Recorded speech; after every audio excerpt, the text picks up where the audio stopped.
தற்போதைய அண்மை செய்தியை பார்த்துக் கொண்டிருக்கிறோம். மணிப்பூரில் போலீஸ் துப்பாக்கிச்சூடு நடத்தியதால் பதற்றம் ஏற்பட்டிருக்கிறது. போராட்டத்தில் ஈடுபட்டவர்களை நோக்கி போலீசார் துப்பாக்கியால் சுட்டதால் அப்பகுதியில் ஒரு பதற்றம் ஏற்பட்டிருக்கிறது. தொடர்பான காட்சிகளை பார்க்கிறோம். மணிப்பூர் மாநிலம் கும்பி பகுதியில் நடைபெற்ற போராட்டத்தின் போது போராட்டக்காரர்களை கலைப்பதற்காக போலீசார் துப்பாக்கிச்சூடு நடத்தியிருக்கிறார்கள்.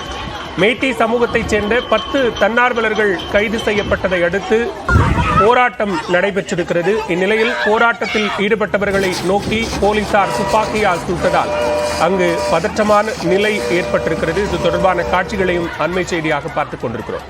கூடுதல் விவரங்களோடு இணைகிறார் சிறப்பு செய்தியாளர் முகிலன். விவரங்களை பதிவு செய்யலாம். பாலா, தொடர்ந்து மணிப்பூரில் ஒரு அசாதாரண சூழ்நிலை நிலவி வருகிறது. நம்ம தொடர்ந்து பார்த்து வருகிறோம். அண்மையில் தான் 2 இராணுவத்தினர் அங்கு இருக்கக்கூடிய அந்த ஆயுத குழுக்களால் சுட்டுக் கொல்லப்பட்டனர். தற்போது அந்த மெய்ட்டி அமைப்பை சேர்ந்த சிலரை கைது செய்வதற்காக இராணுவம் அதாவது மணிப்பூரில் இருக்கக்கூடிய பிஷன்பூர் அப்படிங்கிற பகுதியில் அந்த கைது செய்ய போகும்போது அங்கு இருக்கக்கூடிய பெண்கள் அங்கு போராட்டம் நடத்துறாங்க. காட்சிகள் நம்ம பார்க்க முடியும். தொடர்ந்து அந்த ராணுவ கான்வாயானது அந்த கைது செய்யப்பட்டவர்களும் நிற்பதை பார்க்க முடிகிறது. அதை தடுத்து அங்க இருக்கக்கூடிய பெண்கள் போராட்டத்திலும் ஈடு வருகின்றனர். அதே போல இன்னும் வரக்கூடிய காட்சிகளில் பிளாங்க் ரவுண்ட்ஸ் என்று சொல்வார்கள், அந்த ரவுண்ட்ஸையும் அங்க சுற்றக்கூடிய காட்சிகளையும் நம்மால் பார்க்க முடிகிறது.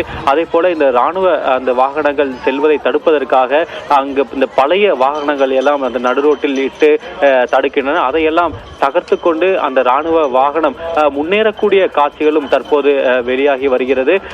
அண்மையில் தான் அதாவது இந்திய ராணுவ அதிகாரிகளே, அதாவது மணிப்பூரில் அங்க கடந்த ஒரு 6 மாதங்களுக்கு மேலாக அங்கு போஸ்டிங் போட்டிருக்கக்கூடிய அந்த ராணுவ அதிகாரிகளே இதற்கு ஒரு பொலிட்டிக்கல் சொல்யூஷன் தேவை அப்படிங்கிற ஒரு கருத்தையும் அவங்க முன்வைத்திருந்ததையும் நாம் படிச்சிருக்கோம். இன்னும் மணிப்பூர்ல அந்த நிலைமை ஒரு அசாதாரண நிலைமை தொடர்வதை நம்மளால இந்த காட்சிகள் மூலம் பார்க்க முடியாது. பாலா, நன்றி முகிலன் விரிவான விவரங்களுக்கு.